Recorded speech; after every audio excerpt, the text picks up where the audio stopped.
Good morning. नमस्कार।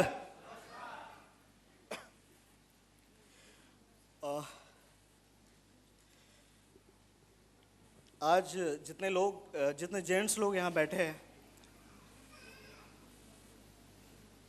आज मुझे थोड़ा माफ़ करेंगे क्योंकि मैं वो सच्चाई बयां करूँगा जिसकी वजह से ये कॉन्सेप्ट, ये संकल्पना सामने आएगी। मैं सारे जेंट्स लोगों को ये कहना चाहता हूँ कि मेरी बातों का बुरा मत मानना, क्योंकि आप उसी कोख से पैदा हुए हैं जिस कोख से मैं पैदा हुआ हूँ, मतलब स्त्री की कोख से पैदा हुए हैं हम सब। पर मैंने आज से 1.5-2 साल पहले मेरे ही घर में मेरी एक बच्ची को इस अवस्था में पाया कि मैं हिल गया। माँ बाप बड़े नाजों से अपने बच्चों को पालते हैं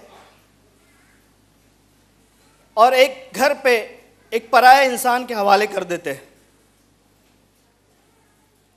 वो रानी की तरह अपने माँ बाप के साथ, चाहे गरीबी में पले या अमीरी में पले, वो अपने माँ बाप की रानी होती है, छोटी बेटी होती है। आज से 1.5 महीना पहले मैंने एक ऐसे हादसे से रूबरू हुआ मैं, जहां मेरे रोंगटे खड़े हो गए। एक मेरी मिसेस की सहेली है, मैं नाम लेना चाहूँगा।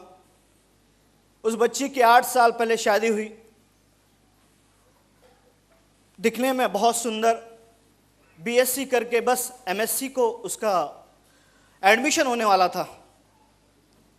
तो जैसे कि बहुत जल्दबाजी होती है छोटे परिवार में कि चलो एक अच्छा रिश्ता आया तो बच्ची की शादी कर देते हैं। नो डाउट माँ बाप बुरा नहीं सोचते हैं। उसकी शादी हो गई।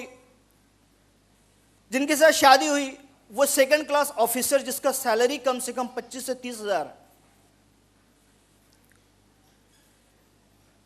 इन दिनों कभी कभी वो मिसेज से बात करती थी, पर इस 1.5 महीने पहले ऐसा हुआ कि वो घर से हमारे घर आ गई। घर पे बगैर बताए 7 साल का बच्चा। और उसने जो अपनी बात रखी, जब मैंने देखा तो मुझे ऐसा लगा कि उस बच्ची का पूरा कॉन्फिडेंस लेवल एक मुर्दे की जैसा हो गया था। तो मतलब बस जान नहीं थी उसमें। और जो बातें उसने बताई मिसेस को, और जो बातें मैंने समझी, लिटरली रोंगटे खड़े हो गए कि उसके ही घर में उसका ही मिस्टर उसको अपनी साबुन तक यूज नहीं करने देता है। क्या वो इंसान जिसने अपनी मां की कोख से जन्म लिया, क्या वो अपनी मां को भूल गया होगा?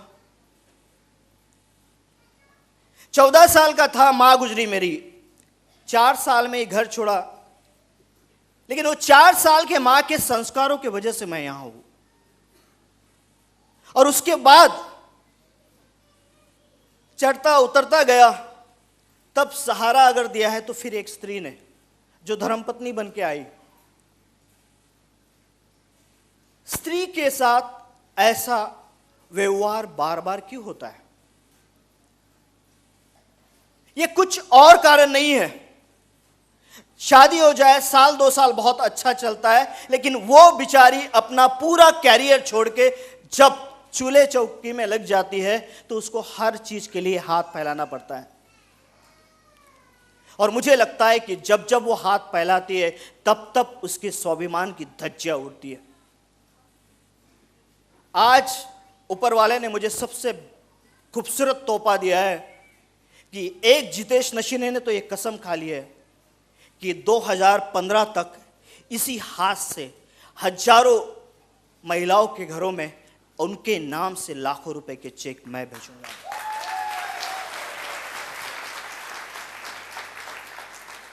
मैं सोचता हूं कि आप सोचिए, एक लड़का जब पढ़ लिख जाता है, नौकरी पे लगता है, तो माँ बाप को भी संभालता है और बेरोजगार भाई हो घर पे तो उसको भी संभालता है।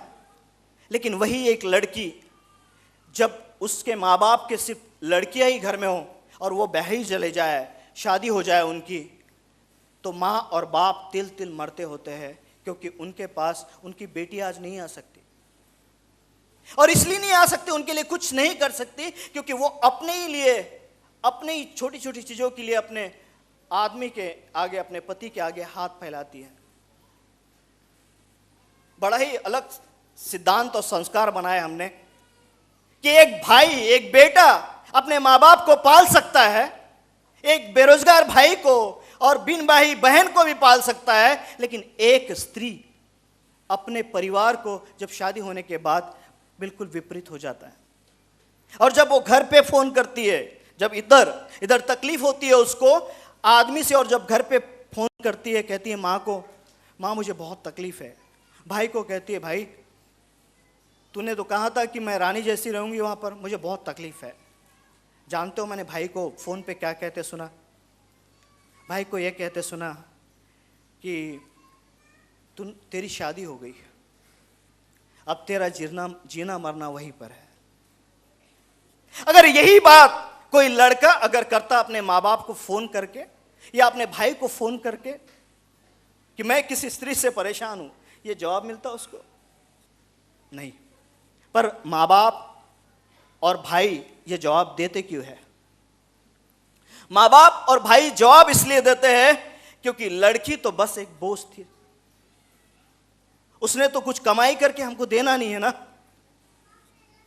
आज आपको, आपके स्वाभिमान को मैं आपसे एक सवाल करता, या आपका बेटा या आपका भाई या आपका दोस्त आपको सवाल करता है कि न जाने कितनी लाखों करोड़ों स्त्रियां आज हर दिन अपने स्वाभिमान को ठेस पहुंचाते हुए जीते रहती है, वो मरते रहती है, जीते नहीं रहती है। कहां के संस्कार है ये कि एक बहन अपनी बहन को नहीं पाल सकती है, एक भाई जरूर अपनी बहन को पाल सकता है। ये बदलाव लाने पड़ेंगे।